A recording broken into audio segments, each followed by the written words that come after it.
You're not going anywhere. I didn't groom you for 6 years just to watch you grow a backbone now that you're knocked up." The words exploded from Dele's mouth like venom. His face twisted in rage as he blocked the bedroom doorway. His bloodshot eyes, red from hours of smoking, locked onto mine with the kind of possessive fury I had seen before, but always excused as passion. I stood frozen, my hand instinctively moving to my barely swollen belly, protecting the life growing inside me. For the first time in 8 years, I saw him clearly. Not as the mature, caring man who rescued me from my teenage confusion, but as the 40-year-old man who had spent years carefully trapping a 16-year-old girl. Welcome to Stories by Tino. Thank you so much for being here and supporting this channel. Before we dive deeper into this heartbreaking story, I want to hear from you. Drop a comment below and tell me where you're watching from. Your support means the world to me, and I love connecting with you all. Now, let's get back to the story. The fight had started over something small. I had mentioned wanting to take a prenatal class at the community center. Just a class, nothing dramatic. But Dele reacted like I had announced I was leaving him. "Why do you need a class?" he had sneered, flicking ash from his blunt into the overflowing tray on the coffee table. "You think those women know more about raising a baby than me? I'm twice your age, Yetunde. I know what's best." That name, Yetunde. He always used my full name when asserting control, never the nickname Yeti that my mother used to call me before I lost contact with her. I just thought, "It might be good for me to meet other mothers," I said quietly, my voice barely above a whisper. Even as the words left my mouth, I felt myself shrinking, apologizing with my tone before he could explode. "Other mothers?" Dele stood up, his tall frame casting a shadow over where I sat curled on our worn couch. "What for? So they can fill your head with nonsense? Tell you that you deserve more? That I'm controlling?" The irony of his words hit me like a slap, but I said nothing. I had learned over the years that silence was safer than defense. You don't need friends, Yetunde. You need me. Just like you needed me when you were that confused 16-year-old girl who couldn't even figure out what subjects to take in school. I remembered that girl. I had been a student volunteer at the youth center where Dele worked as a coordinator. He was 32 then, respected, charming, always ready with advice. He never touched me inappropriately. Not then. He was smarter than that. He waited, watered the seeds, made me believe that a mature man's attention was love, not predation. "I was just trying to help you grow up," he continued, pacing now, his voice taking on that lecturing tone I knew too well. "Your parents didn't care. They were too busy struggling to put food on the table. But I saw potential in you. I invested time in you." Invested. The word made my skin crawl. As if I were a stock portfolio, not a teenage girl who deserved protection, not cultivation. "When you turned 18, I didn't have to pursue you," Dele said, his voice softer now, switching to the manipulation I recognized. "You came to me, remember? You said you loved me. You said I was the only one who understood you." He wasn't wrong. I had said those words. But what he refused to acknowledge was how he had carefully engineered every circumstance that led to them. How he had slowly isolated me from school friends, convinced me that my parents didn't understand my mature mind, positioned himself as my only safe harbor in a confusing world. By the time I turned 18, I didn't choose him. I had simply been conditioned to believe there was no other choice. "I gave up everything for you," I whispered, finally finding my voice. The pregnancy hormones were doing something to me, loosening the tight grip of fear that usually kept me silent. "I didn't go to university. I didn't get a job. I don't even have friends anymore, Dele. We don't see anyone. We don't go anywhere. We just exist in this house, day after day." "That's called peace," he shouted, and I flinched. "That's called loyalty. You think those girls your age partying in Legos clubs are happy? You think chasing degrees and careers brings fulfillment? I gave you stability. I gave you a home. I gave you purpose." "You gave me a cage," I said, and immediately regretted it. The silence that followed was deafening. Delhi's face went from red to purple, a vein pulsing in his temple. He took 3 slow steps toward me, and I pressed myself deeper into the couch cushions. "A cage?" His voice was dangerously quiet now. "A cage. I fed you, clothed you, put a roof over your ungrateful head, and this is how you thank me? By accusing me of being your jailer? That's not what You don't even know what abuse looks like," he roared, cutting me off. "I have never laid a hand on you. I have never cheated. I come home every day to you, don't I? I could have any woman I want, but I chose you when you were nothing. Nothing." There it was, the truth he had been dancing around for years, finally spoken aloud. I chose you when you were nothing. As if my value only existed through his selection. As if 16-year-old me was a blank canvas waiting for him to paint meaning onto. I stood up, my legs shaking. "I need some air." That's when he moved to block the bedroom door, his body a wall between me and any escape. "You're not going anywhere. I didn't groom you for 6 years just to watch you grow a backbone now that you're knocked up." The word hung in the air like a confession. Groomed. He had said it, out loud, without shame, without even realizing he had just admitted to the thing I had been too scared to name for 8 years. "Move, Delhi." My voice was steady now, stronger than I expected. "Or what?" he challenged, his face inches from mine. "You'll leave? With what money? With what job? You going to run back to your parents who couldn't even afford to keep you in school? You think they want you back now, pregnant and used up?" Each word was a precision strike, hitting every insecurity he had spent years cultivating. The fear of being unwanted, the shame of being dependent, the terror of being alone. But something had shifted. Maybe it was the baby. Maybe it was finally hearing him say groomed without flinching. Maybe it was the accumulated weight of 8 years of isolation finally becoming too heavy to carry. "I don't know," I said honestly, my hand moving to my belly again. "But I know I can't raise this child in a house where their mother has no voice, no money, no freedom, and no future." Daly's eyes widened, genuine shock crossing his features. He wasn't used to this version of me, the one who spoke back, the one who questioned. "You're being emotional," he said, switching tactics again, his voice dripping with condescension. "Pregnancy hormones are making you irrational. Tomorrow you'll feel differently. You'll remember who takes care of you, who loves you." But I wouldn't. Something had broken open inside me, and I knew there was no going back to the woman I had been yesterday. The woman who believed that isolation was intimacy, that control was care, that grooming was love. I pushed past him, my shoulder grazing his chest as I moved toward the living room. He didn't stop me this time, too stunned by my defiance.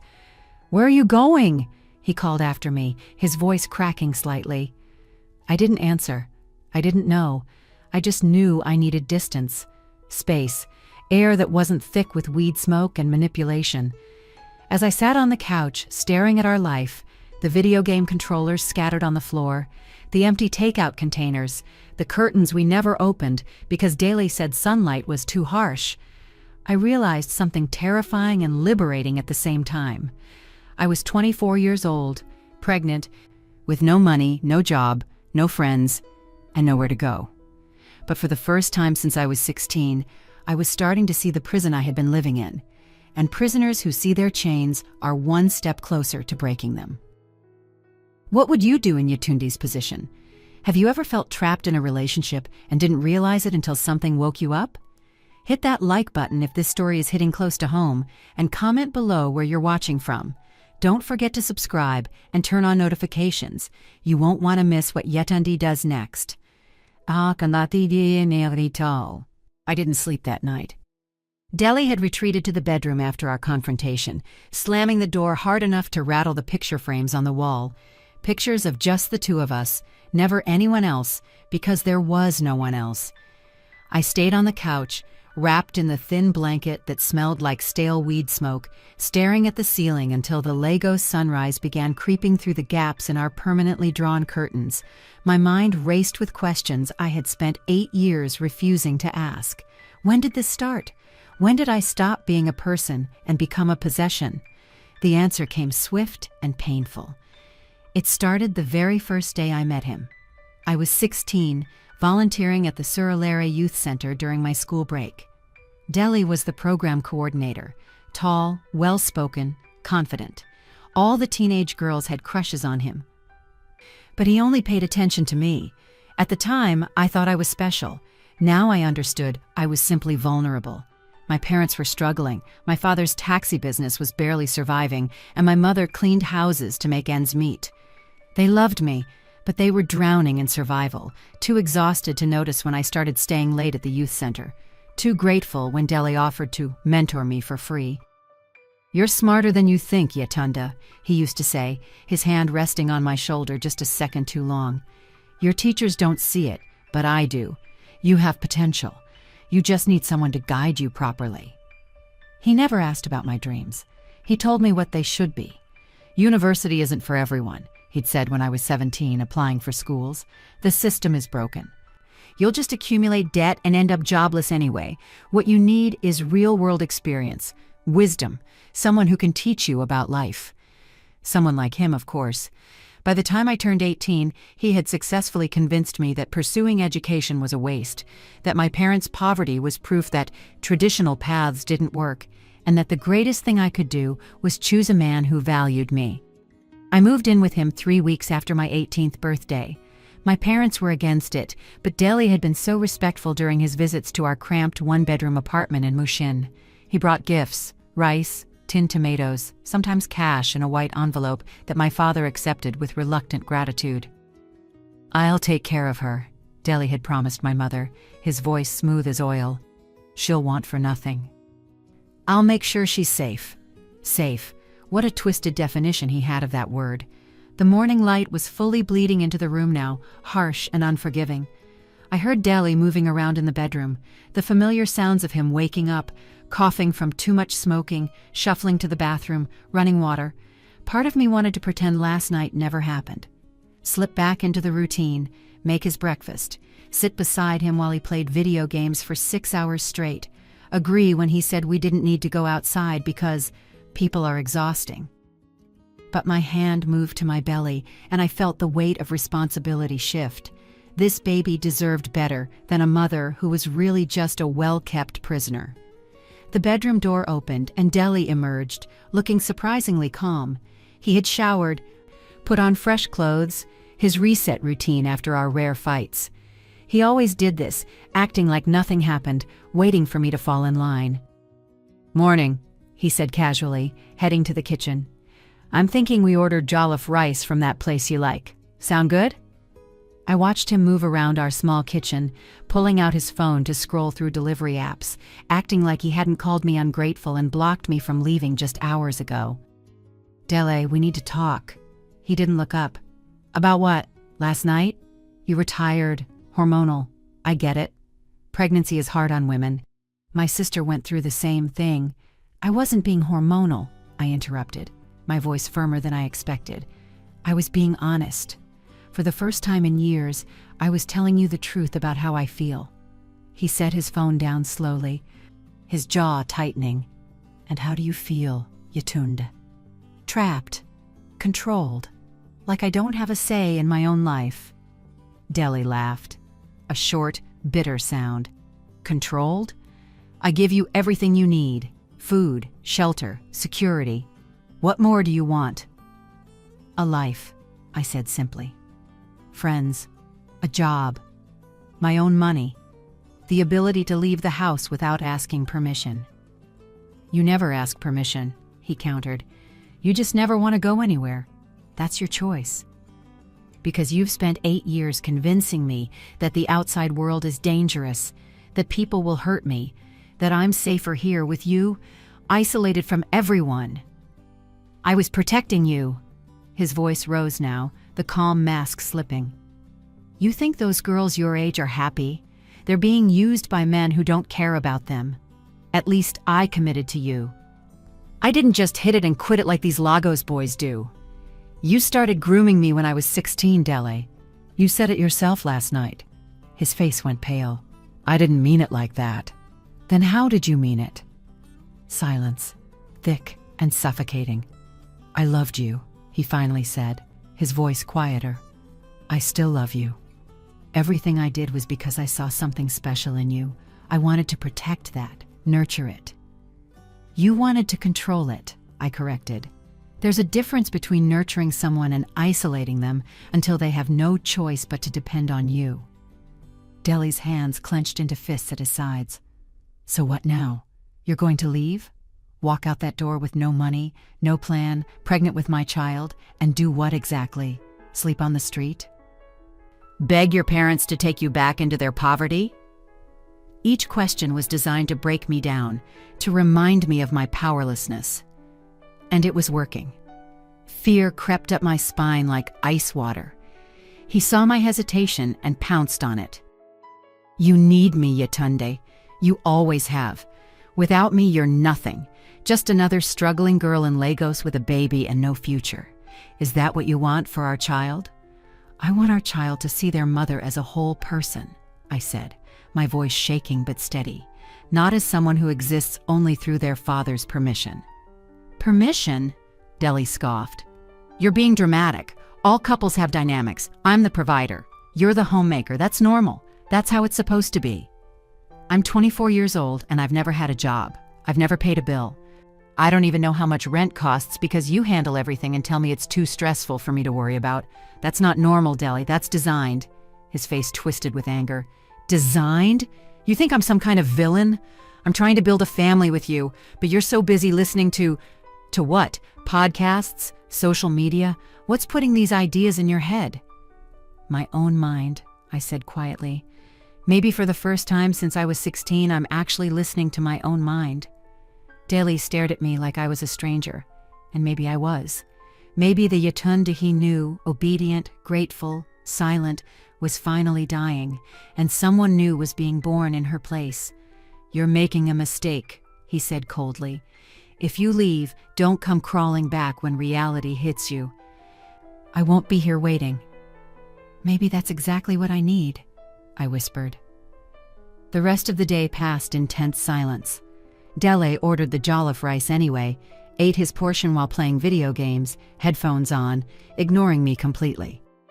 It was a punishment I knew well, the silent treatment, designed to make me feel invisible until I apologized and things went back to normal. But I didn't apologize. Instead, I sat on the couch with my phone, the phone he paid for, on the plan he controlled, and started searching. Typing words I had never allowed myself to search before. Signs of coercive control in relationships. The results flooded my screen, and with each article I read, I felt the ground shift beneath me. Isolation from friends and family, financial dependence, monitoring communications, controlling daily activities, undermining confidence and self-worth. Every single point described my life. One article mentioned something called grooming. Not just sexual grooming, but emotional and psychological grooming. The process of slowly normalizing control until the victim doesn't even recognize it as abuse. My hands shook as I read survivor stories from women who had escaped similar situations, women who had been with their partners since they were teenagers, women who woke up at 25, 30, 35, and realized they had no identity outside of their controller. I wasn't crazy. I wasn't hormonal. I wasn't ungrateful. I was trapped, and I had been for 8 years. That night, after Dele finally went to bed, I did something I hadn't done in 6 years. I called my mother. The phone rang 4 times before her familiar voice answered, cautious and surprised. Yetunde, is everything okay? Hearing her say my nickname, Yeti, broke something inside me. Tears I had been holding back for hours spilled over. Mama, I whispered, my voice cracking. I need help. There was a pause, then her voice came back, thick with emotion. Tell me, my daughter. Tell me everything. And for the first time since I was 16 years old, I told the truth. I told her about the isolation, the control, the financial dependence, the years of manipulation disguised as love, the pregnancy that finally opened my eyes. My mother listened without interrupting, and when I finished, she was crying too. "I knew," she whispered. "God forgive me, I knew something was wrong, but I convinced myself you were happy because you never said otherwise. I failed you, Yeti. I failed to protect you. It's not your fault, Mama. He was smart. He made it look like love." "Where are you now?" she asked urgently. "Are you safe?" "I'm still here, in his house. I don't have anywhere else to go." "You come home," she said firmly. "Tomorrow. First thing. You pack what you need and you come home to us. We'll figure out the rest." "Mama, you don't have space. You don't have money to—" "You are my daughter," she cut me off, her voice fierce. "You and that baby will always have a place with us. Always. Do you understand me?" I nodded, even though she couldn't see me. "Yes, Mama." "Tomorrow," she repeated. "Promise me." "Tomorrow," I whispered. "I promise." When I hung up, I felt lighter and more terrified than I had ever been in my life. Tomorrow, I would walk out of this prison. Tomorrow, I would start the hardest journey of my life. Tomorrow, I would finally choose myself. But first, I had to survive tonight. Have you ever had to make the hardest decision of your life? Have you ever chosen yourself even when it terrified you? Like this video if Yatundi's courage is inspiring you, and comment below where you're watching from. Subscribe and turn on notifications because next chapter is going to show you what happens when Dele realizes she's serious about leaving. I didn't make it out the next morning. I had packed a small bag the night before, just essentials, things I could carry without Del noticing. A few clothes, my documents, birth certificate, national ID, the ultrasound photo from my first prenatal visit, and the little money I had managed to hide over the years from the household allowance he gave me. 3,000 naira, barely enough for transport to my parents' place in Mushin. My plan was simple: wait until Daly went to the bathroom for his usual long morning routine, slip out quietly, and take a bus before he even realized I was gone. But Daly didn't follow his routine that morning. Instead, he woke up early, earlier than I'd seen him wake in months, and sat at the small dining table, watching me. Just watching.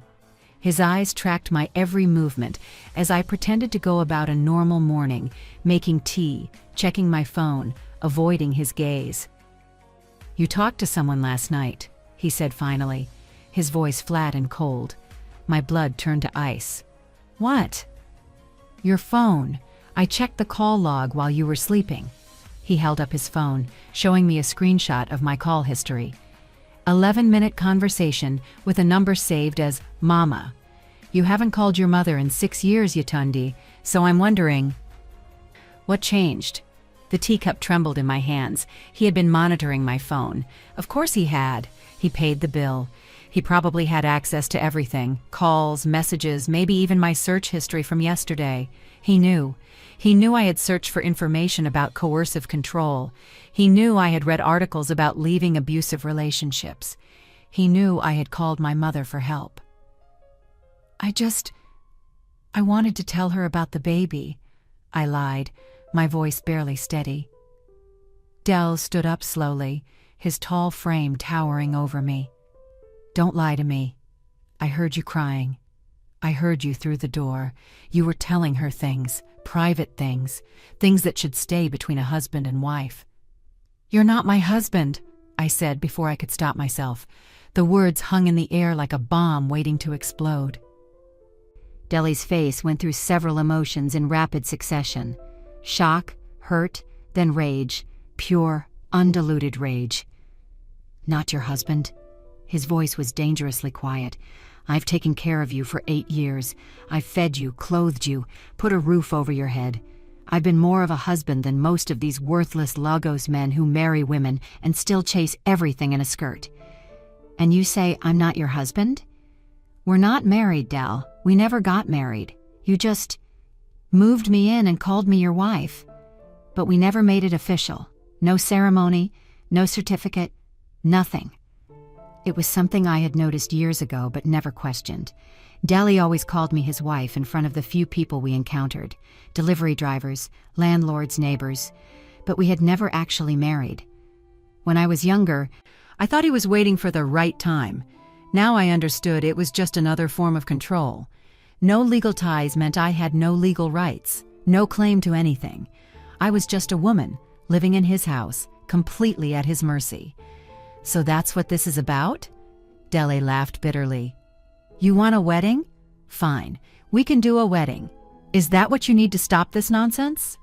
That's not what or is it something else? He moved closer, backing me against the kitchen counter.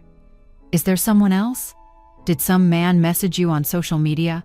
Fill your head with lies about how you deserve better? There's no one else, Dele. There's only been you since I was 16, that's the problem. That's the problem? He shouted, slamming his hand on the counter beside me, making me jump. Loyalty is a problem now? Commitment is a problem? Most women would kill for a man who's faithful. Most women also have jobs, friends, lives outside their relationships. Most women aren't financially dependent on men who trap them as teenagers. The word was out. Trapped. I had finally said it to his face. Deli's expression shifted into something I had never seen before, cold calculation mixed with desperation. You're not leaving, he said simply. You can't stop me. Can't I? He pulled out his phone, tapping the screen a few times before turning it to face me. See this? Our joint bank account. The one I set up in both our names to teach you about finances. I can empty it right now. Transfer everything to my personal account. You'll have nothing. I stared at the screen showing a balance of 847,000 naira, money he had been saving, supposedly for our future, money I had no access to without his permission, even though my name was on the account. That's illegal, I whispered. Is it? It's my money. I earned it. Your name is just on paper because I was trying to be nice, trying to make you feel included. But we both know who actually worked for every kobo in that account. He wasn't wrong. I had never contributed a single naira. How could I? I had never had a job. And this apartment? He continued, his voice gaining momentum. Whose name is on the lease? Mine. This furniture? Mine. That phone in your hand? Mine. The clothes on your back? I bought them. Everything you have, everything you are, exists because I allow it. Each word was a precision strike designed to remind me of my powerlessness. You can run to your parents, he said, his voice dripping with contempt. Back to that cramped room in Mushin where your father can barely afford fuel for his taxi. You can squeeze into their poverty, pregnant and useless, with no skills and no future. Or you can stay here, in comfort, with a man who loves you despite your ingratitude. That's not love, Dele. Then what is? He exploded. What is love to you, Yetunde? Some fantasy from movies, some romantic nonsense where a man worships the ground you walk on while you contribute nothing? I gave you everything, and you call it a prison. Because it is, I shouted back, surprising both of us. Love doesn't isolate. Love doesn't control. Love doesn't trap a 16-year-old girl and mold her into whatever you wanted her to be. I saved you, he roared, from a life of poverty and struggle, from becoming another statistics, pregnant by some useless boy, abandoned, suffering. You didn't save me, I said, tears streaming down my face now. You just made sure I couldn't save myself. The silence that followed was deafening. We stood there, breathing hard, the truth of our relationship finally exposed like a wound that had been festering for 8 years. Deli's phone buzzed, breaking the tension. He glanced at it, then back at me. I have to go out, he said finally, his voice back to that eerie calm. Some business to handle. When I get back, we're going to discuss this like adults, and you're going to remember everything I've done for you, and you're going to apologize for this disrespect. He grabbed his jacket and headed for the door, then stopped, turning back to me. Don't do anything stupid while I'm gone. Yetunda, you know you can't survive without me. The door closed behind him, and I heard the click of the lock, the deadbolt he had installed for our safety that could only be opened from the outside with a key. I was locked in. My heart raced as I ran to the door, pulling the handle, confirming what I already knew. He had locked me inside, actually, physically locked me in like a prisoner. This was it. This was the moment I truly understood the depth of my situation. I wasn't just financially dependent. I wasn't just emotionally manipulated. I was literally being held captive. I pulled out my phone with shaking hands and called my mother. "Mama, he locked me in. He knows I talked to you. He knows I want to leave. He locked me inside the apartment." My mother's voice came through, sharp with alarm. "Yetunde, listen to me carefully. Where are you exactly? What's the address?" I rattled off the address. A modest compound in Ohuelegba. Not fancy, but not terrible. The kind of place where neighbors minded their business. "I'm calling the police," my mother said. "No!" The word came out too quickly. "Mama, he hasn't hit me. He hasn't threatened violence. The police won't care about a woman being locked in by her partner. They'll say it's a domestic issue. They'll tell me to go home and work it out." I knew this because Deli had told me, years ago, when I asked why we never saw his female cousin anymore. "She tried to get police involved in her marriage problems," he had said dismissively. "They laughed at her, told her to respect her husband. That's Lagos for you." "Then what do we do?" my mother asked, her voice breaking. "I don't know," I admitted. "But I need to get out before he comes back. Can you send someone? Uncle Tunde maybe? Someone who can talk to him, convince him to unlock the door?" "Your Uncle Tunde is in Ibadan for work, but your father, Dele won't respect Baba," I said sadly. "He's never respected him.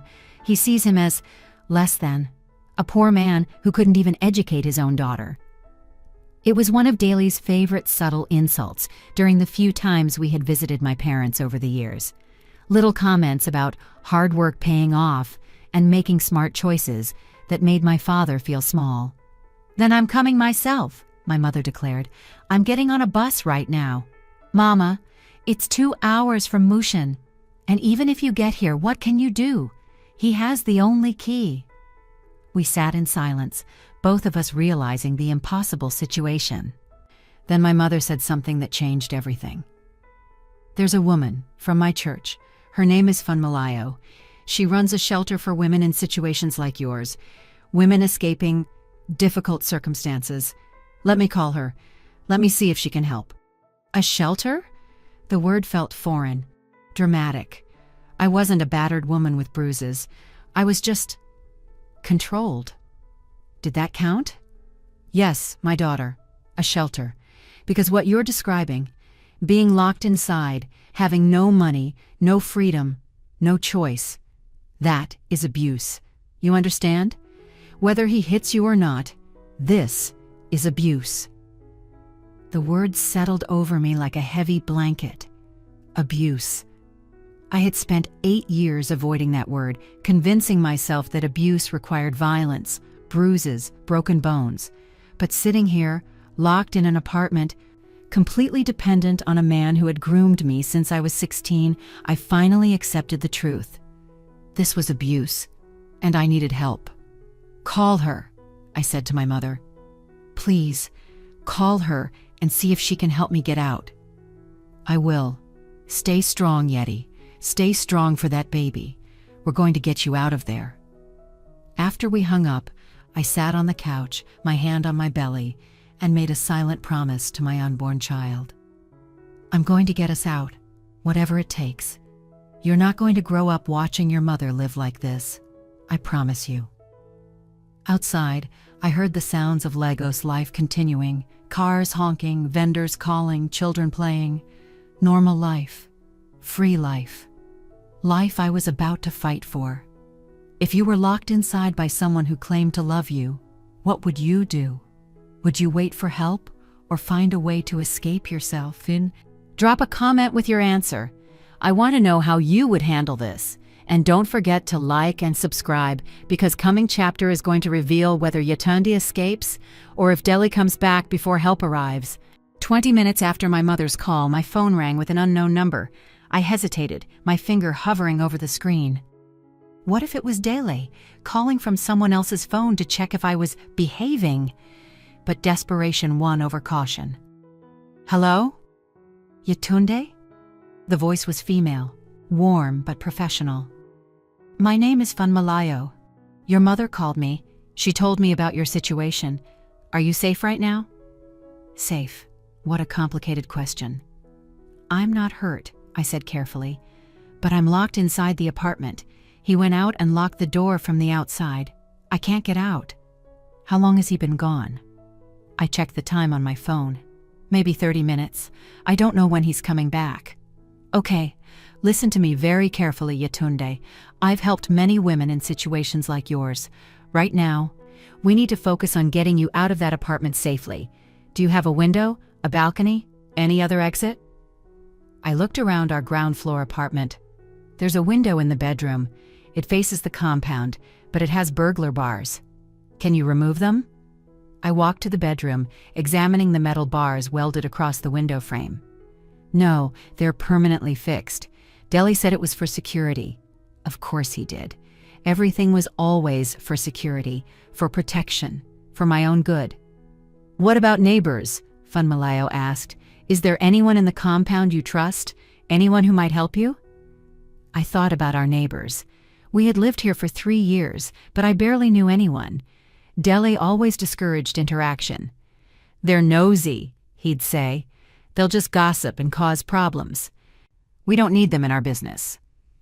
There was Mrs. Ngozi in the next apartment, an older woman who sometimes smiled at me when we passed in the compound.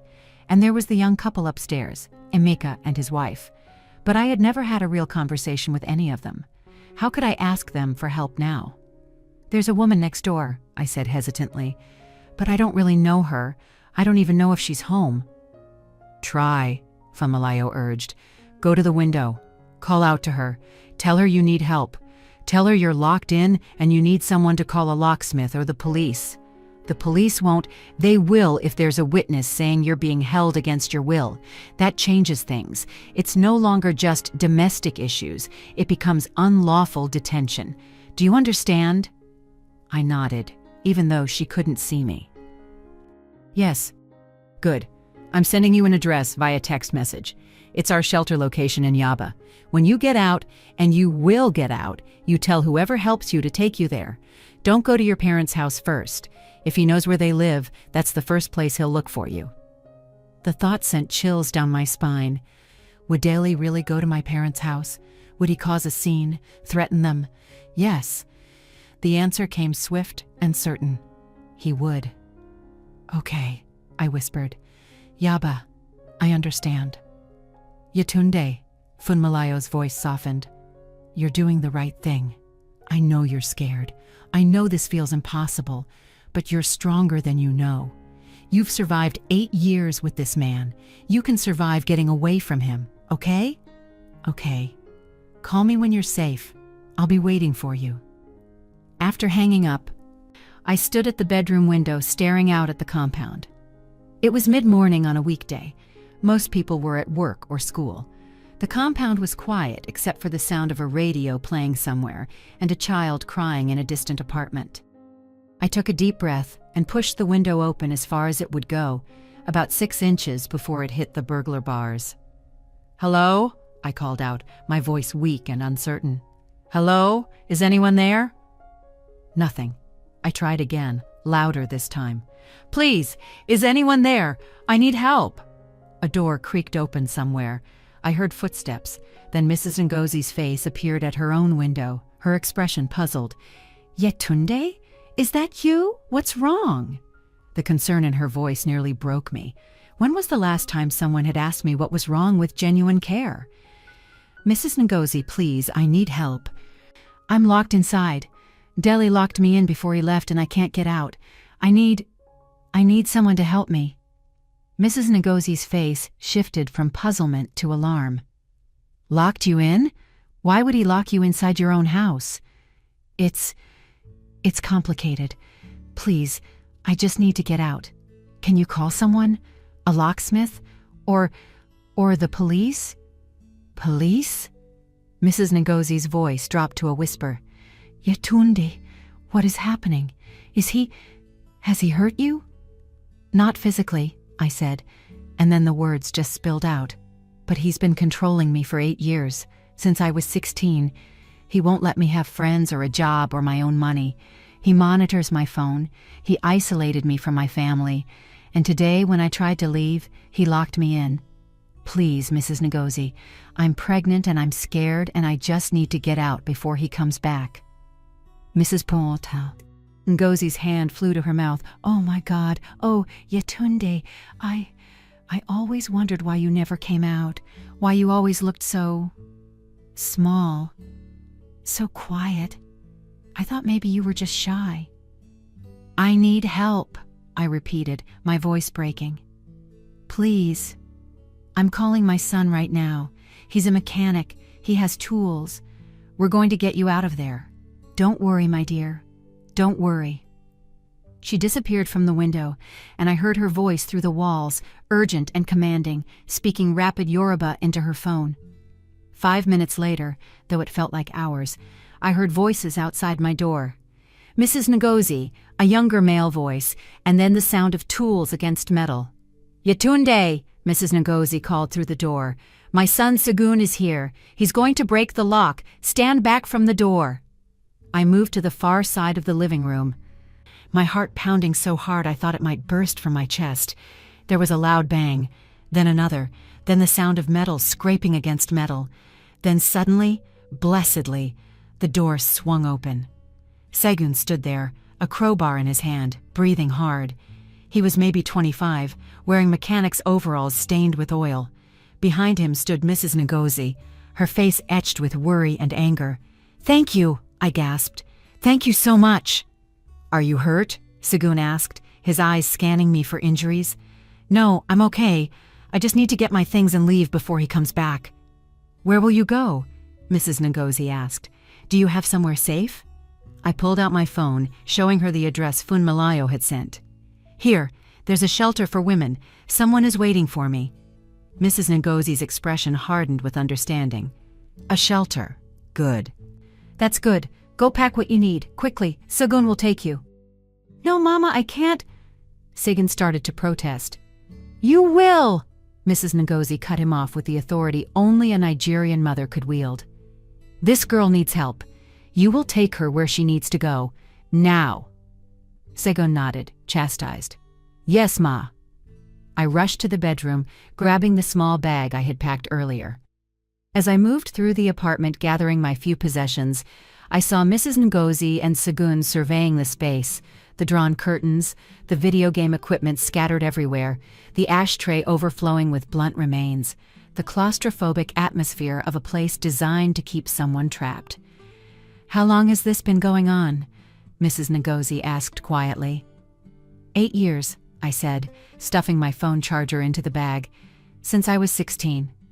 Mrs. Ta, Ngozi made a sound, something between a gasp and a sob. "Jesus Christ. And we never knew. We never helped." "You didn't know," I said. He was very good at hiding it, at making it look normal. I grabbed my documents from the drawer where I had hidden them, birth certificate, ID card, ultrasound photo. Then I paused, looking at the small lockbox on top of Deli's closet. I knew what was in it. Cash. He kept emergency money there, several 100,000 naira that he thought I didn't know about. Was taking it stealing? Or was it compensation for 8 years of my life? "Take it," Mrs. Ngozi said, following my gaze. "Whatever is in there, take it. You'll need money. He owes you that much." With shaking hands, I pulled down the lockbox. It wasn't locked. Deli never thought I'd have the courage to touch his things. Inside was exactly what I expected, stacks of crisp naira notes, bound with rubber bands. I didn't count it. I just shoved it all into my bag. "Let's go," Segun said urgently. "We don't know when he's coming back." We were halfway out the door when I heard it, the sound of a car pulling into the compound. An engine I recognized. Deli's friend's car. Deli didn't drive, but his friend Samuel sometimes gave him rides. "Go!" Mrs. Ngozi hissed, pushing me toward Segun. "Go now! I'll handle this!" Now! Sagoon grabbed my hand, pulling me toward his motorcycle parked in the corner of the compound. I climbed on behind him, clutching my bag to my chest, as he kicked the engine to life. Just as we started moving, I saw Dele emerge from Samuel's car, his eyes locking onto mine with an expression of absolute fury. "Yetunde!" he roared, starting to run toward us. But Sagoon was already accelerating, weaving through the compound gate and onto the street. I looked back once and saw Dele standing there, blocked by Mrs. Ngozi, who had positioned herself between him and the gate, her arms crossed, her expression fierce. "Let her go!" I heard her shout at him. "Let that girl go!" Then we turned a corner, and he disappeared from view. I clung to Sagoon as he navigated through Lagos traffic, my face pressed against his back, tears streaming down my face. Not tears of sadness, but of relief, of terror, of disbelief that I had actually done it. I had escaped. After 8 years of captivity disguised as love, I was finally free. But as we rode through the chaotic streets of Lagos, heading toward an uncertain future in a shelter for abused women, one question kept echoing in my mind. What happens now? If your neighbor was being held prisoner and you didn't know, would you want someone to tell you? Would you risk getting involved to help a stranger escape abuse? Comment below what you would do in Mrs. Ngozi's position. The shelter was not what I expected. I had pictured something dark and depressing, rows of bunk beds, institutional walls, the smell of despair. Instead, Sagoon's motorcycle pulled up to a modest but well-maintained building in Yaba, painted cheerful yellow with potted plants flanking the entrance. A sign above the door read, "New Dawn Women's Center." "This is it," Sagoon said, helping me off the bike. He had been silent for most of the ride, probably processing everything he had witnessed. Now he looked at me with something like respect mixed with pity. "Will you be okay?" "I have to be," I said simply. He nodded, handed me a crumpled piece of paper with his phone number. "If you need anything, if he tries to find you, call me. My mama won't forgive me if I don't check on you." "Thank you, Sagoon. Tell your mother. Tell her she saved my life today." He smiled sadly, then rode off, leaving me standing alone in front of my new reality. The door opened before I could knock. A woman in her 50s stood there, her gray-streaked hair pulled back in a neat bun, wearing a simple Ankara wrapper and blouse. Her face was kind, but her eyes were sharp, the eyes of someone who had seen too much suffering to be easily fooled. "Yetunda?" she asked. "Yes? Are you Funmaleo?" "I am. Come inside, my dear. You're safe now." The interior was even more surprising than the exterior. The main room was bright and airy, with colorful curtains, comfortable chairs, and children's drawings taped to the walls. I could hear voices from somewhere deeper in the building, women talking, a child laughing, the sound of cooking. Funmaleo led me to a small office and gestured for me to sit. "First things first," she said, her tone businesslike but gentle. "Are you hurt? Do you need medical attention?" "No. He never hit me."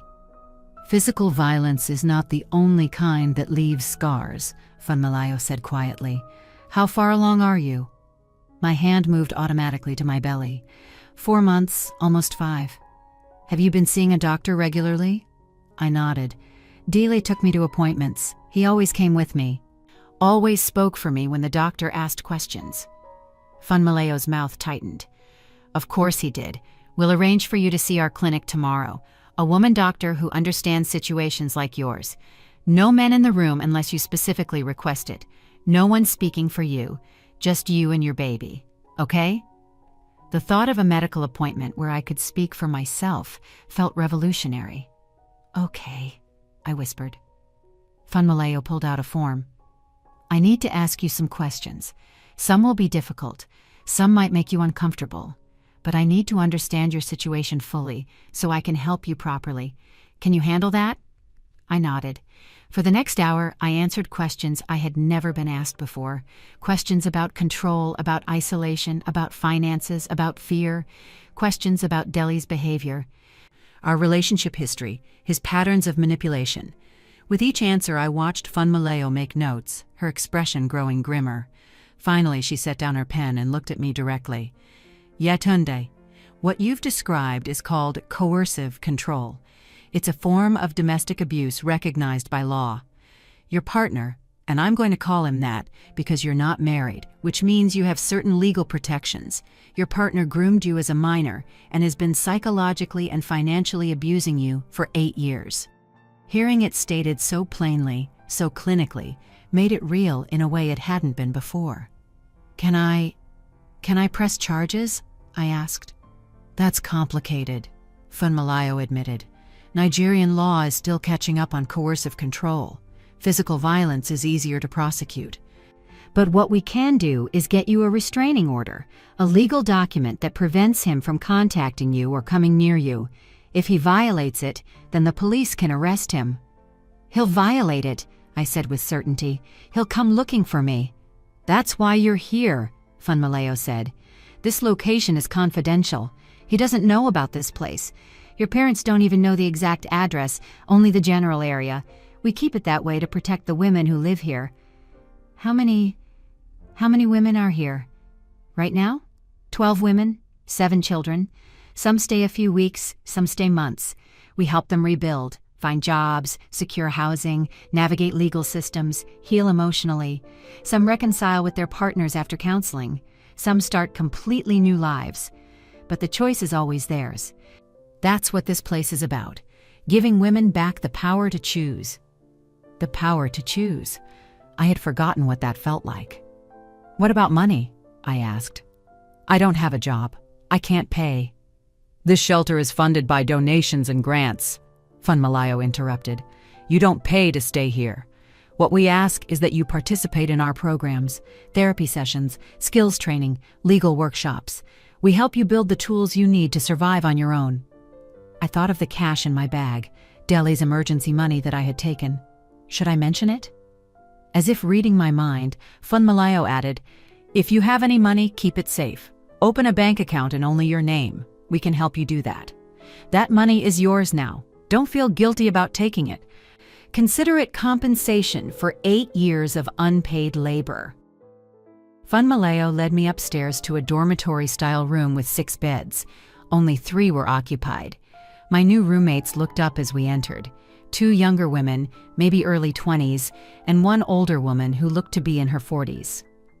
Ladies, this is Yetunde, Funmaleo announced. She'll be staying with us. Please make her feel welcome. The older woman stood up, extending her hand. I'm Blessing. Welcome, sister. One of the younger women, with tribal marks on her cheeks, gave a small wave. Hadiza.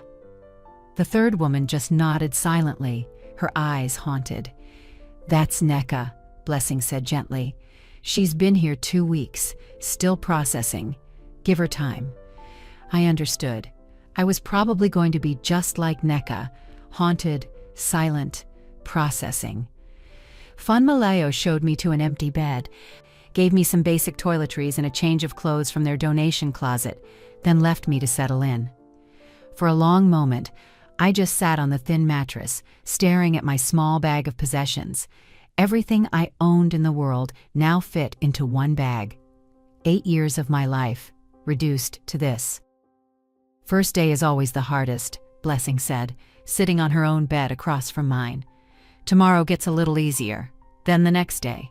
Eventually, you start remembering who you were before whoever brought you here. How long have you been here? I asked. 3 months. My husband beat me for 15 years. Put me in the hospital twice. I finally left when he broke my daughter's arm. Her voice was matter of fact, but her eyes told a different story. Now I'm learning to be a hairstylist. In 2 weeks, I start my apprenticeship at a salon in Surulere. Then I can get my own place, get my daughter back from my sister. That's amazing, I said. Blessing smiled. You'll have your own amazing story soon. What did you do before? Before him? Nothing, I admitted. I was 16 when we got together. I've never had a job, never finished school, I've never been anything except his. Then you get to decide who Yetunde is now. Hadiza spoke up from her bed. Her voice was soft, but firm. That's what this place teaches you. You're not defined by what he made you. You're defined by who you choose to become. I wanted to believe her. God, I wanted to believe her. That night, lying in my narrow bed, listening to the sounds of other women breathing in the darkness, I couldn't sleep. My mind kept replaying the day. Dele's face when he locked me in, Mrs. Ngozi breaking down the door, the motorcycle ride through Lagos, arriving here. And then I thought about Dele. Was he looking for me? Was he angry? Scared? Did he even care? Or was he just furious about losing control over his possession? My phone buzzed. I had turned it on silent, but I felt the vibration against my leg. 7 missed calls, all from Dele. 12 text messages. Against my better judgment, I opened them. Del. Where are you? Del. Yetunde, answer me right now. Del. I know you're seeing these messages. Don't be childish. Dele. That neighbor had no right to break my door. I'm pressing charges against her. Dele. You took my money. That's theft. I can have you arrested. Dele. Fine. Run. See how long you last out there with no skills and no education. You'll come crawling back. Dele. I'm worried about you. About the baby. Please just tell me you're safe. Del. I love you. Whatever I said, I didn't mean it. Come home. We can work this out. Del. You're making the biggest mistake of your life. Del. I will find you. You can't hide from me forever. Del. Answer me, Yetunde. Answer me. My hands trembled as I read them, the perfect demonstration of his manipulation cycle. Anger, threats, guilt, love bombing, more threats. Everything designed to make me doubt myself, to make me feel unsafe anywhere except with him. I wanted to block his number, but Funmilayo had warned me not to. We need documentation of harassment for the restraining order, she had said. Save every message, every call log. It's evidence. So instead, I just turned my phone face down and tried to breathe. He's messaging you, isn't he? Blessing's voice came from the darkness. How did you know? Because they all do. The first night is always the worst. They panic when they realize they've lost control. They cycle through every manipulation tactic they know. Anger, threats, promises, guilt. What did you do? When your husband messaged? I read every single one, Blessing said quietly, and every single one reminded me why I left. By morning, I was more sure than I'd ever been that I made the right choice. You will be too. I hoped she was right. I closed my eyes, my hand on my belly, and whispered to my baby in the darkness. We're going to be okay. I don't know how yet, but we're going to be okay. Somewhere in Lagos, in an apartment with a broken lock and drawn curtains, Del was probably smoking and raging and plotting how to get me back. But here, in this shelter full of broken women learning to be whole again, I was finally free to figure out who Yetunde could become. And that terrified me almost as much as it gave me hope. 3 days passed in the shelter, and I began to understand what freedom felt like. Small things, ordinary things, things I had forgotten were supposed to be normal. Waking up when my body wanted to wake up, not when Dele decided it was time. Eating breakfast with other women, sharing stories, laughing at something Hadiza said about her disastrous first attempt at frying plantain in the communal kitchen. Walking to the corner store, just walking alone with money in my pocket that was mine, and buying a bottle of malt drink because I wanted it. Nobody questioned me. Nobody demanded to know where I was going. Nobody checked my phone or monitored my movements. It felt like breathing after being underwater for 8 years. But freedom came with its own terrors. On my second day, Funmilayo had taken me to open a bank account, my first ever account in only my name. I deposited Dele's cash, 380,000 naira, more money than I had ever personally controlled in my life. The bank officer congratulated me, handed me an ATM card, and I nearly cried right there in the bank. "This is yours," Funmalayo had said firmly. "He can't touch it. He can't even know it exists. This is your escape fund, your rebuilding fund, your freedom fund." On the third day, I met with a lawyer the shelter had connected me with, a sharp woman named Zainab who specialized in domestic abuse cases. "We're filing for a restraining order today," Zainab had explained, her pen moving rapidly across legal forms. "It prohibits him from contacting you directly or indirectly, from coming within 500 meters of you, and from harassing your family members. If he violates it, he can be arrested. How long does it take? The court hearing is in 1 week. Until then, this is a temporary order. He'll be served papers tomorrow." Tomorrow? Delhi would receive legal documents telling him to stay away from me. I could imagine his reaction, the rage, the disbelief, the conviction that I was being manipulated by feminists or troublemakers. He would never accept that I left because of him. He would always find someone else to blame. I was in the shelter's common room on the 4th day, attending a group therapy session with the other women, when Funmalayo came in with an expression I had learned to recognize: controlled concern. "Yetunde," she said quietly, "can I speak with you privately?" My stomach dropped. Something was wrong. We went to her office, and she closed the door before turning to face me. "Your mother called. Delhi showed up at their house this morning." The words hit me like a physical blow. "Is she okay? Did he hurt her?" No, Funmalayo assured me quickly. "Your father was there, and some neighbors. Delhi couldn't do anything violent, but he was aggressive, demanding to know where you are, claiming you stole from him, threatening to involve the police." "He's lying," I said, my voice shaking. "I took money he owed me for 8 years of unpaid labor, and he locked me in the apartment. He held me prisoner." "I know. Your mother knows. But Delhi is telling a different story. He's saying you're mentally unstable due to pregnancy hormones, that you ran away in a delusional state, that he's worried about the baby's safety." Fury burned through my fear.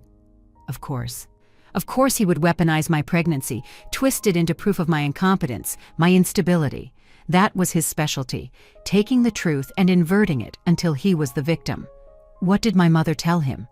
That she doesn't know where you are, which is technically true. She knows the area, but not the exact address. That you're safe and you'll contact him when you're ready. That he needs to leave their property immediately. And did he? Funmalayo hesitated. Eventually, but not before he told your father that he would handle this legally. He's threatening to sue for custody of the baby when it's born, claiming you're an unfit mother. The room spun. Custody.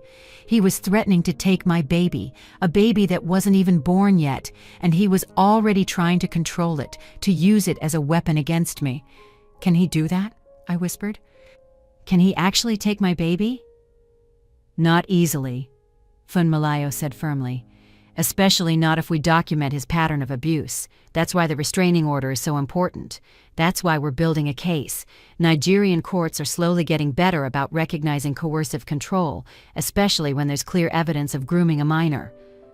"But he never touched me until I was 18, I said. "He was careful about that." "He started grooming you at 16. He was in a position of authority. He isolated you from your family and education. These are all factors a judge will consider. You're not the unstable one here, Yetunde. He is, and we're going to prove it." I wanted to believe her, but 8 years of Daly's voice in my head kept whispering doubts. "You can't survive without me. You're nothing. You'll lose everything."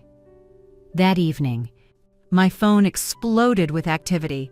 Delhi had clearly realized that direct messages weren't working, so he had enlisted others to do his manipulation for him. A message from Samuel, his friend. "Yetunde, Dele is really worried. Whatever happened, just talk to him. He loves you." A message from someone claiming to be Dele's sister.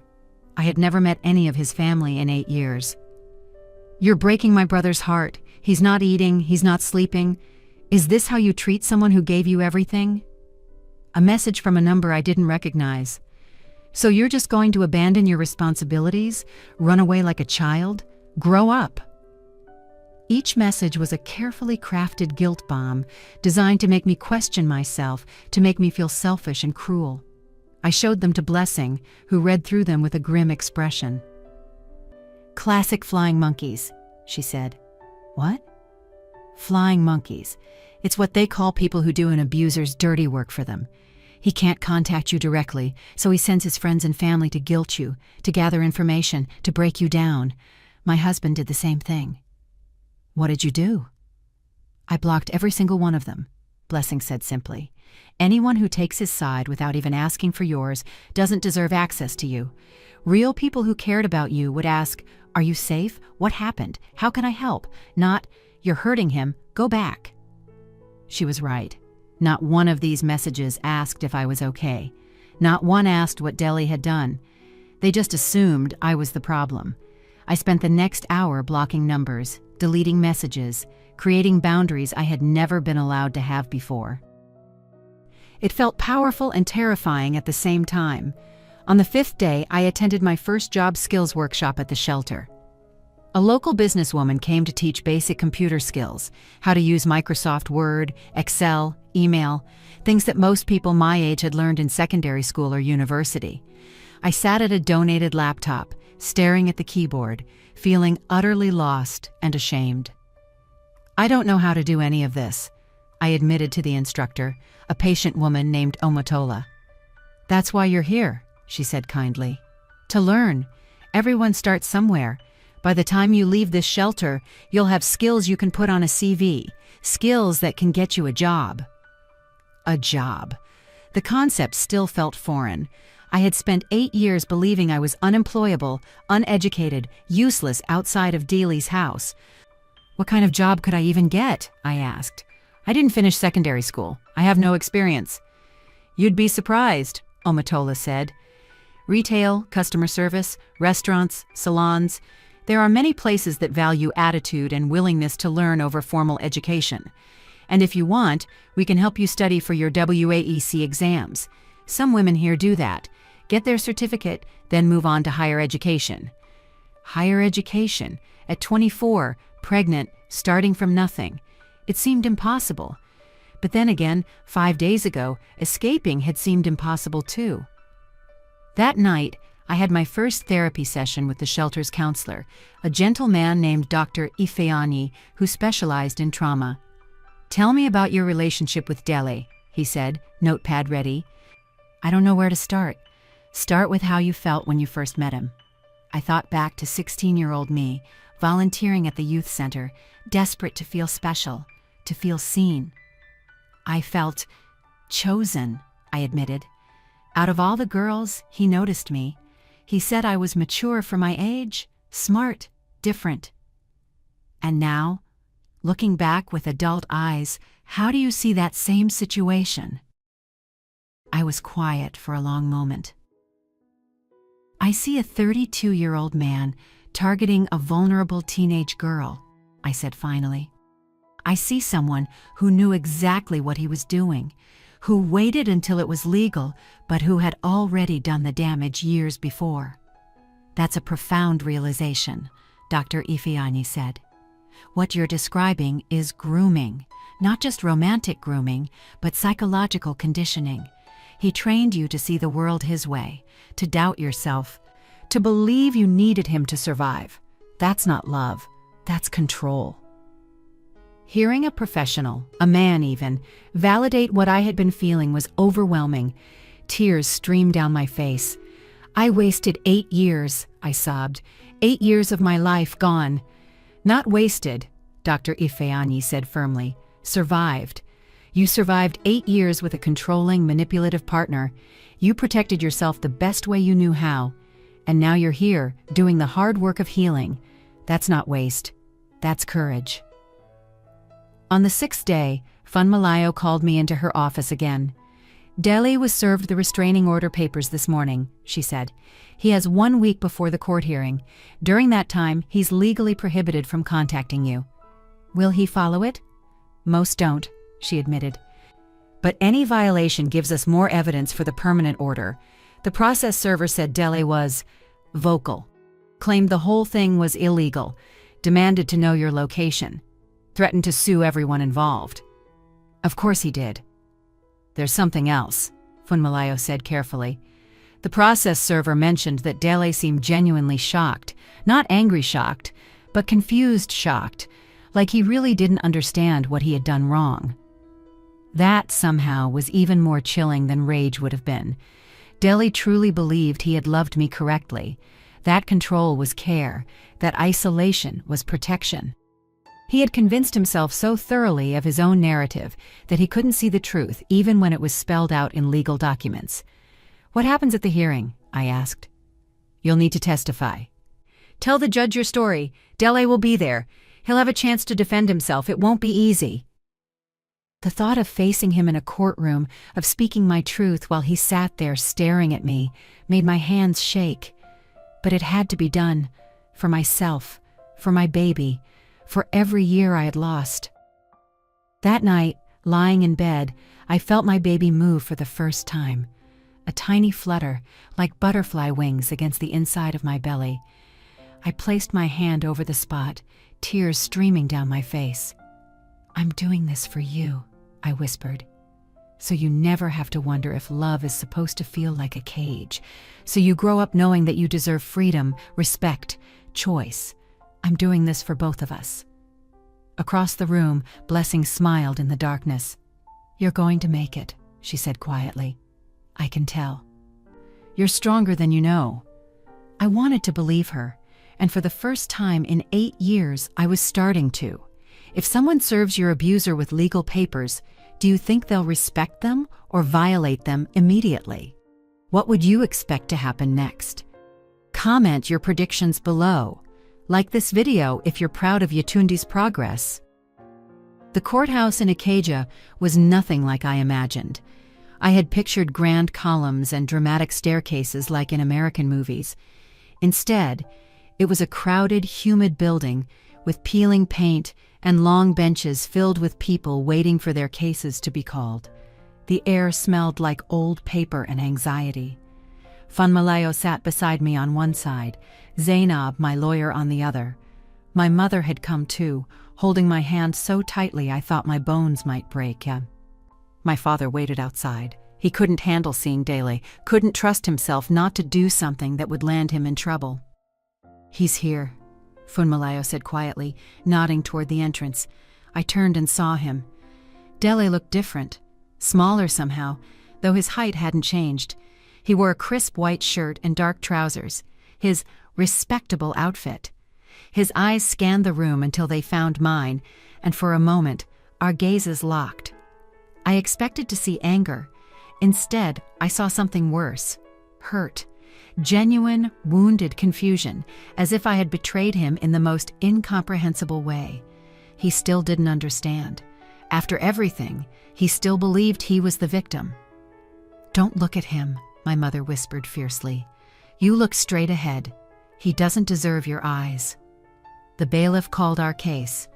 Yetunde Okonkwo versus Dele Martins, application for protection order. We stood and filed into the courtroom. It was small, with wooden benches and a single judge's bench at the front. The judge, a woman in her 60s wearing traditional judicial robes, looked tired but alert, her eyes sharp behind wire-rimmed glasses. "Be seated," she said once we were all in place. "This is a hearing for a protection order under the Violence Against Persons Prohibition Act. Miss Okonkwo, you are the applicant?" "Yes, Your Honor," I said, my voice barely above a whisper. "Speak up, please. The court needs to hear you clearly." I cleared my throat. "Yes, Your Honor." "And Mr. Martins, you are the respondent?" "Yes, Ma," Dele said, his voice confident, almost casual, as if this were a minor misunderstanding that would be cleared up shortly. The judge reviewed the papers in front of her, then looked up at me. "Miss Okonkwo, you are requesting a permanent protection order against Mr. Martins, claiming a pattern of coercive control, unlawful detention, and emotional abuse spanning 8 years. Is this correct?" "Yes, Your Honor. You understand that these are serious allegations. That coercive control, while difficult to prove, is recognized under Nigerian law as a form of domestic violence? Yes, Your Honor, I understand. The judge nodded. Mr. Martins, you have submitted a response denying all allegations and claiming that Miss Okonkwo left your shared residence voluntarily due to pregnancy-related emotional instability. Is that correct? Yes, Ma, Deli said. She's confused. The pregnancy hormones— I didn't ask for explanation yet, Mr. Martins. A simple yes or no. Deli's jaw tightened. Yes. Very well. Miss Okonkwo, please present your testimony. I stood, my legs shaking, my hand instinctively moving to my now visible belly. Zainab had coached me through this. Speak clearly, stick to facts, don't get emotional, even though the whole thing was emotional. Your Honor, I met Deli Martins when I was 16 years old. He was 32. He was the coordinator at a youth center where I volunteered. I saw Deli shift uncomfortably. He knew how this sounded. He never touched me inappropriately then. He was smarter than that. Instead, he became my mentor, my friend, the person I trusted most. He convinced me that my parents couldn't help me succeed because they were poor, that education was a waste of money, that what I really needed was someone mature to guide me. Did your parents approve of this relationship? The judge asked. They didn't know it was a relationship until I turned 18. By then, he had already isolated me from my school friends, convinced me that I was too mature for people my age, and positioned himself as the only person who truly understood me. And when you turned 18? I moved in with him immediately, within 3 weeks of my birthday. He told my parents he would take care of me, that I would be safe. Instead, for the next 8 years, he controlled every aspect of my life. I went through it all: the financial control, the isolation, the monitoring of my phone, the way he discouraged me from working or studying or having friends, the way he locked me in the apartment when I tried to leave. Do you have evidence of this detention? The judge asked. Zainab stood.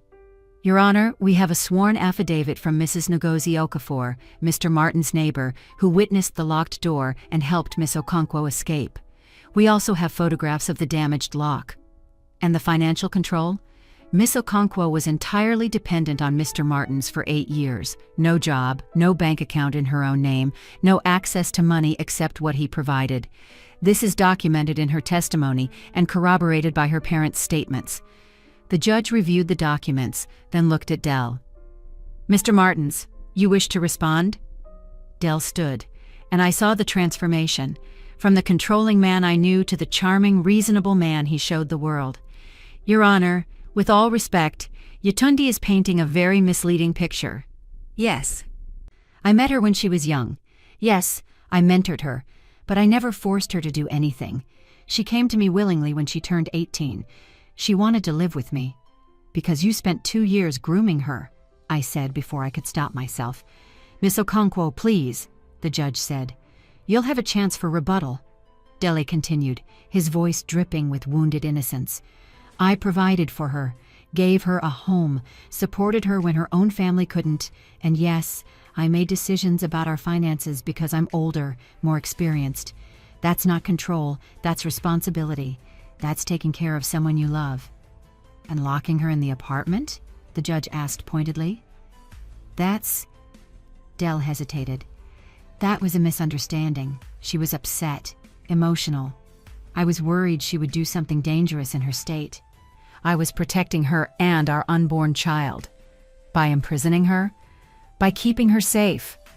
The courtroom was silent. Even Deli seemed to realize how that sounded. The judge leaned forward. Mr. Martins, Miss Okonkwo was 16 when you began this mentorship.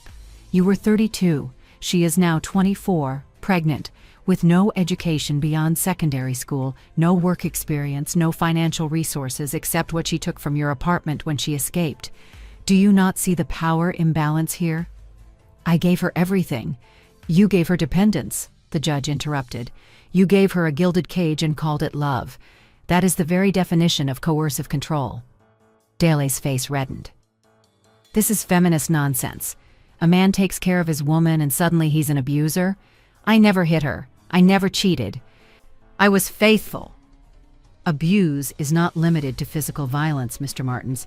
The law recognizes psychological abuse, financial abuse, and coercive control as forms of domestic violence.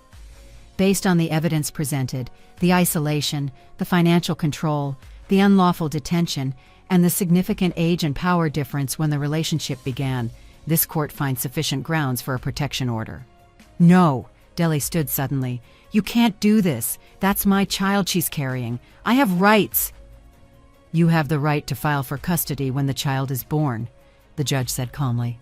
But given your pattern of controlling behavior, I will be recommending supervised visitation only, pending a full custody hearing. And if you violate this protection order in any way, you will face criminal charges. Do you understand? Dele's face was purple with rage. He turned to me, his eyes blazing. You did this, he hissed. You destroyed everything. You were nothing when I found you, and you'll be nothing again. You think you can raise a child alone? You're delusional. Mr. Martins, the judge's voice cracked like a whip. You will not address the applicant directly. Bailiff, please escort Mr. Martins from the courtroom. The protection order is granted, effective immediately. 500-meter restriction, no direct or indirect contact, violation punishable by arrest and imprisonment. Two court officials moved toward Dele, who looked around wildly as if searching for someone who would see reason, who would tell him he was right. But there was no one. As they led him out, he shouted back at me, I loved you. Everything I did was because I loved you. The doors closed behind him, and the courtroom fell silent. I sat down heavily, my whole body shaking. My mother wrapped her arms around me, crying into my shoulder. Funmalayo squeezed my hand. Zainab was gathering papers, professional satisfaction on her face. You did it, my mother whispered. My brave, brave girl, you did it. But I didn't feel brave. I felt exhausted, terrified, free and untethered and uncertain. What happens now? I asked Funmalayo. Now you rebuild, she said simply. You finish your computer training. You get your WAX certificate. You find a job. You prepare for your baby. You heal. You become whoever Yatunde is meant to be. 6 months later. The apartment was small, just one bedroom in a modest compound in Yaba, close to the shelter. But it was mine. My name on the lease, my key on the keychain, my rules about who could enter. I stood in the tiny kitchen, my belly huge now at 8 months pregnant, stirring a pot of stew I had learned to make in the shelter's cooking classes. The radio played softly. Afrobeats music that Dele would have said was too loud, too distracting. But Dele wasn't here. Dele would never be here. I had finished my computer training and passed my WAC exams, not perfect scores, but passing. Good enough to get a job at a small business in Surulere doing data entry and customer service. The pay was modest, but it was mine. Money I earned. Money no one could take away. My mother visited twice a week, bringing food, helping me prepare for the baby. My father had slowly come around. His guilt at not protecting me when I was 16 transforming into fierce protectiveness now. Mrs. Ngozi, my hero neighbor, had become like a second mother. She was teaching me to sew, said I had a natural talent for it, that maybe after the baby I could apprentice with her friend who owned a fashion shop. Blessing had left the shelter and moved into her own place, working at the salon. We talked every week, supporting each other through the hard days. Dele had tried to contact me twice through new phone numbers. Both times I documented it and reported it to the police. Both times he was warned that continued violations would result in arrest. He finally stopped. His custody petition was denied. The judge ruled supervised visitation only, and Dele never showed up for the scheduled visits. Apparently, when he couldn't control the situation, he wasn't interested. Some nights I still woke up afraid. Some days I still heard his voice in my head, telling me I was nothing, that I couldn't survive, that I had made a mistake. But then I would look around my small apartment, at my work uniform hanging by the door, at my bank statements showing my own money in my own account, at my WAEC certificate on the wall. and I would remember the truth. I had survived. I was surviving. I would continue to survive. My phone rang. It was Dr. Ifeanyi, my therapist, calling to confirm next week's appointment. "How are you feeling, Yetunde?" he asked. I looked down at my belly, felt my baby move, strong kicks now, like she was ready to meet the world. Yes, she, a daughter, a girl who would grow up watching her mother be free. I'm feeling... I paused, searching for the right word. Hopeful, scared, but mostly hopeful. "That's growth," Dr. Ifeanyi said warmly. "That's healing. I'm proud of you." After we hung up, I went to the small mirror by the door and looked at myself. Really looked. I saw a 24-year-old woman, pregnant, working, learning, healing, living. Not someone's possession, not someone's project, not someone's prisoner. Just me. Finally, beautifully, terrifyingly, me. "We're going to be okay," I whispered to my daughter. "Better than okay. We're going to be free." The end. This is Yetunde's story, but it could be yours. It could be your daughter's, your sister's, your friends. If you know someone trapped in a relationship that feels like a cage, share this story. Let them know there is help, there is hope, there is life after control. If you are living this story right now, please know it's not love if it feels like prison. You deserve freedom. You deserve choice. You deserve to become whoever you're meant to be. Reach out to local domestic violence shelters. Call helplines. Tell someone you trust. The first step is the hardest, but it leads to everything. Thank you for watching Stories by Tino. Like this video if Yetunde's journey touched your heart. Subscribe for more powerful stories of survival, strength, and transformation. Comment below. What would your message be to women trapped in controlling relationships? Let's support each other in the comments. Remember, you are not alone. You are not crazy. You are not ungrateful. You are worthy of love that doesn't require you to disappear. Until next time, stay strong, stay free, and keep choosing yourself.